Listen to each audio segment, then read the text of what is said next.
We've made our way over to East Coast Supercharging. I've got one of the owners here, and we're looking at a couple of really pretty high-looking rides. Yep, pretty beefed up. We got some extra horsepower going underneath the hoods. Not too much to show guys. Some of the show guys might be a little deterred by the dirt on the cars, but they're raced. They're not just for looks. So yeah, I noticed a couple of water spots on the black one, and when we were eating lunch, I saw a plate actually sitting on the back of it for a minute. Yeah, well, you know, race cars are meant to be used and abused. So that's right. I take care of my wife. I abuse my race car. That's good. Now, having said that, these both look really nice. Now, I saw somebody came up just a minute ago and asked you, does the top come up over the roll bar? Yeah, everything is functional for all general street purposes. I'm stretching some of the emission laws a little bit, but it does pass, and everything is functional, right down to the air conditioning, because a street car needs AC, you know. So we can have them go on the racetrack, and I've also, last year I raced this convertible in the Silver State Classic, averaged in the 140 class, hit top speeds in the 180s. And at the end of the race, we put the top up, put the AC on, and went out for ice cream. That's really neat. It is the best of both worlds in many ways. Now, for a lot of people that don't know what the Silver State Classic is, that's out in Nevada. Correct, yes. Yeah, you're hip to that. It's a 90-mile open highway race on Route 318. Starts in Ely, ends in Lund, Nevada, and it's pretty much about the most fun you can have your clothes on. I've seen the videos, and we've discussed going a couple of times. Now, there's different classes. What did you register in? I registered in 140, although they made it pretty clear where the radar guns were going to be.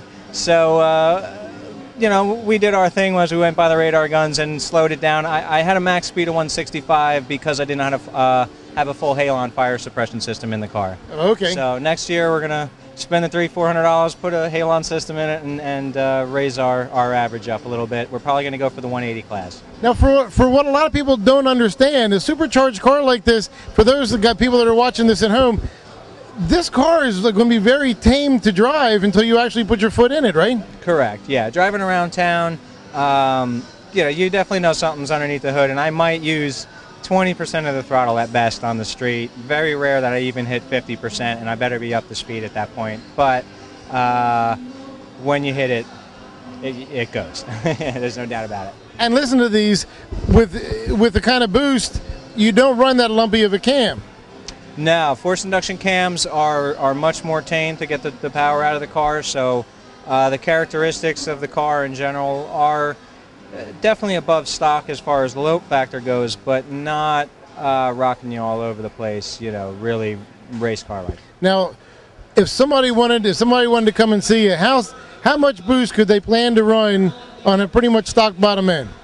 We'll usually cap them at 10 pounds, and that is on the pushing it side, but we usually more so go by the power of the vehicle than the amount of boost, because there are different cams, different exhausts, different things that will change the boost level, and we can tune accordingly to where the power level is at. I know how much a stock engine can handle power-wise. What it takes to get there is not quite as cut and dry as most people think it is. Now, if somebody has a car and it's not supercharged, and they've maybe done some intake work, or they've done some exhaust work, and they want to come and have you tune it, you can do that for them as well, right? Yes, as a matter of fact, we're doing that here. We're doing our mail order tune special for people here, and $25 per vehicle is being donated back to Make-A-Wish. Well, that's a really great thing. Hey, thank you very much for talking to us today. Thank you. Enjoyed it. Thanks. We've made our way over to the person we need to talk to about Make-A-Wish. I'm sorry, they told me your name and I forgot that fast. My name is Carl Kispert. Carl, thank you very much. And Carl's going to tell us a little bit about Make-A-Wish and what it's all about. Well, Make-A-Wish Foundation started a couple decades ago. There was this young boy named Chris Gracious. He and his mom, Linda, met a trooper in Arizona, and they became friends. And he told Chris that he was going to promise him a ride on a police helicopter. That was in 1977. In 1980, Chris became ill, and his mom wanted to have Chris take that helicopter ride. So they arranged with the different agencies in Arizona for Chris to have this special ride. So one thing led to another, and Chris had a spectacular wish They picked him up and his mother up on in a helicopter. They toured the city of Phoenix, Arizona. When they landed, they were met by 3 police cars and a motorcycle. On the motorcycle was an officer named Frank Shankwitz. He, Christopher, the little boy, gravitated right to Frank immediately because of his personality and because of a motorcycle. Frank asked Chris if he wanted to ride a motorcycle, and he said, no, there are no doors on it. So everybody thought that was really cute. He really liked Chris, the little boy, now 7, really liked their uniform. So they saw that, and they went to the uniform company that made the uniforms for all the troopers, and they worked overnight to make a little uniform for this little boy. 2 days later, he became seriously ill and went to the hospital. And when he was in there, he really wanted to have his uniform in his room. So they brought the uniform and hung it in his hospital window. And he was just beaming. And before he entered the hospital, the day before, he took a motorcycle course test because he wanted the wings that were on Frank's uniform. And Frank said the only way you can get those wings are if you take a test. So they got a battery-operated motorcycle, and he went through an obstacle course, and he was awarded the wings. And they pinned them on his uniform while he was in the hospital. And before he went in the hospital, again, the day before, he was sworn in as an honorary deputy for the Arizona Highway Patrol. He was the only, and is today, the only honorary police officer for the Arizona Highway Patrol, which is a great tribute to Chris. So back to that day in May, early May, he was in his hospital bed. Frank pinned on the wings, and he just absolutely lit up the room with his smile. Unfortunately, the next morning he passed away. But he passed away, but he also realized his greatest wish, and that was to be a police officer. That's really that's a touching story. Well, that's the true story, and that was in Arizona. And Frank and another police officer had the responsibility to fly to Illinois, where he was going to be buried, and represent the Arizona, the different police organizations that helped him get his wish. And when they were on the plane coming home, Frank and this other officer said, if we could touch this boy's life in some way and make him happy, there have to be other kids who are ill out there who we can do this for. And on that flight, on that day, in May of 1980, Make-A-Wish was born. That's really fantastic. Now, for anybody at home, now you've answered a lot of wishes between then and now. Absolutely. Make-A-Wish nationally has granted over 170,000 wishes.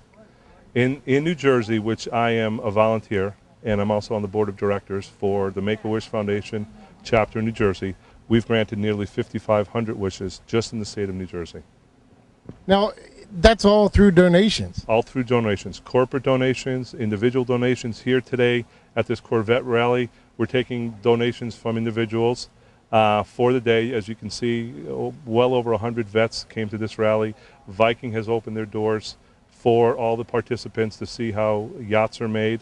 Many vendors have come out and you, as you know, have provided donations. And before they enter, they come and given us their donations. Well, thank you very much for coming out today. I mean, this is a great cause. If somebody's at home and they want to get in touch with you folks, they want to make a donation or that sort of thing, how do they get hold of you? On the internet at wishnj.org. That's our website. It'll take you right to the New Jersey chapter of Make-A-Wish. Well, thank you very much, and thanks again for coming out today, and thanks for talking to us. Sure, appreciate it. Thank you. This has been a great show. From driving the Hummer to trying to keep up with Corvettes, talking to the guy from Make-A-Wish, the president of Make-A-Wish. What a great organization that is. And I'm here with John Piper. John's the one to put the whole event together. That's correct. It took about 5 to 6 months, but we got it together and it turned out to be a great time for everybody. I was asking you on the phone before, shortly before this, is this a rain or shine? And you said you didn't want to even hear anything about rain. It's an ongoing joke, but I canceled one event in the past, and it turned out to be a sunny day, so we don't cancel any more events. Now tell us a little bit about Viking Yachts, or where we are. It's the largest yacht builder on the East Coast, and as you can see outside, it's the finest yacht on the East Coast. The owner's walking around here somewhere, and they're giving tours of the facility. It's the finest product you can buy. They're huge. And you don't realize how big the facility is and how big these are until you're like standing here. We're standing behind a plug for the 82-footer. That's our new flagship. And we go from 45 to 82. So you don't get an idea on how big these boats are until you're actually here. Now, for all the folks that missed it, for all the folks on the Corvette forum that saw it and they didn't participate and they wish they'd come, are we going to do this again next year? Absolutely, and we hope to double in size. Everybody seems to think it went real well, and I think it went real well. So hopefully get twice the people. It was a lot of fun. The on the road was actually a lot of fun too. I kind of envisioned more of a caravan of Corvettes. Some of them tend to break off and go a little bit faster. No, I don't know anything about that. We all go to speed limit. Well, thank you very much for having us. Thanks for hosting this event. Thank you. What a great organization. What a great charity. Thank you very much. Thanks for being here. Take care.